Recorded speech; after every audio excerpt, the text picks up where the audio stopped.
السلام علیکم۔ آج کی اس ویڈیو میں ہم آپ کے ساتھ نانی اماں کے ٹوٹکوں کی پٹاری شیئر کر رہے ہیں۔ دانتوں میں خون آنے سے روکنے کے لیے 1 لیموں کا رس، 1 پیالی نیم گرم پانی اور آدھا چمچ نمک ملا کر صبح اور شام غرارے کریں۔ بد ہضمی اور بھاری پن سے بچنے کے لیے کھانے کے بعد تھوڑا سا گڑ بطور سویٹ ڈش لیں۔ ناخن مضبوط کرنے کے لیے روزانہ چند ہفتے تک ہلکے گرم زیتون کے تیل میں تھوڑی دیر ناخنوں کو ڈبو کر رکھیں۔ بچوں میں ناک کی نکسی روکنے کے لیے انہیں ککڑی اور کھیرا کھلائیے۔ مسوڑھوں سے خون بہتا ہو تو جامن کے 2-3 پتے دھو کر چبائیے اور آمیزے کو مسوڑھوں پر ملیں۔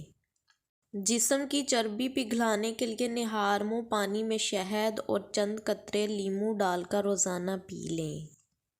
آنکھوں کے گرد حلقے دور کرنے کے لیے صبح سویرے اپنے دائیں ہاتھ کی انگلی بائیں ہاتھ کی ہتھیلی پر رگڑیں اور گرم گرم انگلی آنکھوں کے گرد حلقوں پر پھیریں۔ پیٹ میں ہر وقت گیس رہتی ہو تو میتھی کے بیج کھائیں۔ گردے اور مثانے کی پتھری نکالنے کے لیے روزانہ نہار منہ 5 عدد انجیر کھائیں۔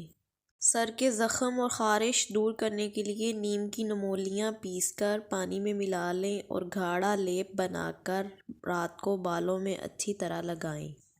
کھانسی روکنے کے لیے صبح، دوپہر، شام ملٹھی منہ میں رکھ کر چوسیں، کھانسی سے افاقہ ہوگا۔ آنکھوں کی جلن دور کرنے کے لیے ٹھنڈے پانی کے چھینٹے ماریں اور برف سے ٹکور کریں۔ زخم کی سوجن دور کرنے کے لیے پیاز جلا کر اس میں ہلدی ملا کر لیپ بنائیں، اس سے زخم پر لگائیں، زخم جلد ٹھیک ہو جائے گا۔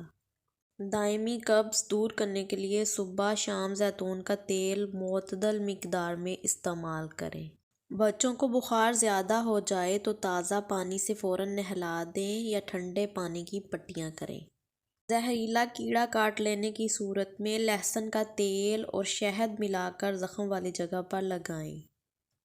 بچوں میں پیٹ کے کیڑے ختم کرنے کے لیے کلونجی پانی میں ابال کر اس کا پانی رات کو سونے سے پہلے پلائیں۔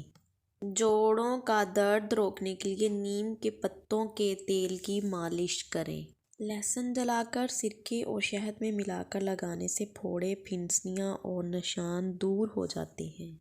امید ہے آپ کو آج کی ویڈیو پسند آئے گی۔ ویڈیو پسند آئے تو ویڈیو کو لائک، شیئر اور سبسکرائب کریں۔ اللہ حافظ۔